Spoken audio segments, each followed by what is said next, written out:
gosta de plantas, a nossa repórter Thaís Aureliano conversou aí com a jardineira Islene Mangueira, que vai dar dicas de como você, criar suas plantas em áreas internas e também externas, né? Você que gosta de planta, presta atenção. Vamos embora.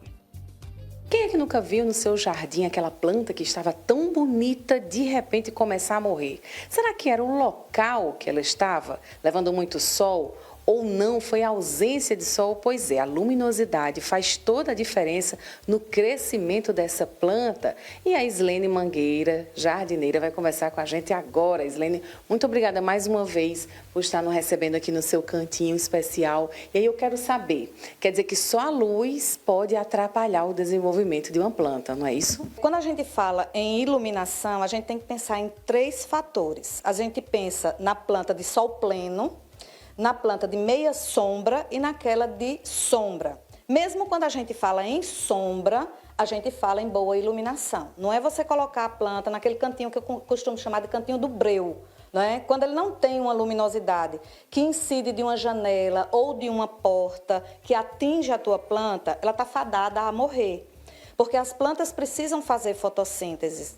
Às vezes você tira do garden uma planta bem bonita, chega em casa, coloca no lugar que não é adequado para ela, que não recebe uma boa iluminação.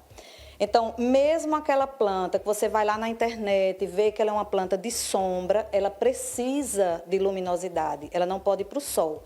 As plantas de meia sombra significa dizer que elas vão pegar algum período de sol, ou o sol da manhã, ou o sol da tarde, nunca o sol o dia todo.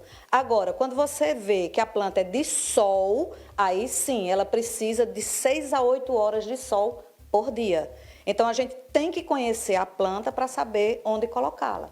E aí, além de tudo isso, o vaso é um fator importante, o recipiente, o local onde essa planta está? Sim, com certeza. Para a nossa região, a gente nunca aconselha que você coloque, por exemplo, uma planta de sol num vaso plástico.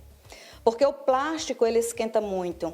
E isso faz com que a tua planta tenha o risco de cozinhar a raiz. A aguação é uma outra coisa importante, porque se você coloca água na sua planta num vaso plástico, no horário quente, então a sua raiz vai ser cozinhada. Então, não é aconselhável que a gente coloque água nas plantas no horário mais quente do dia. Então, principalmente se o vaso é plástico. Qual é o vaso ideal para a região onde a gente mora?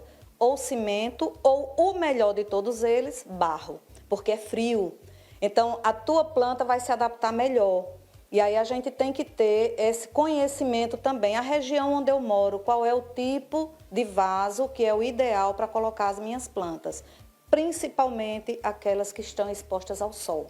E aí a gente fala da área externa, mas quando é interna, a gente não tem esse sol incidindo na planta, que estratégias você tem para fazer com que ela também se desenvolva?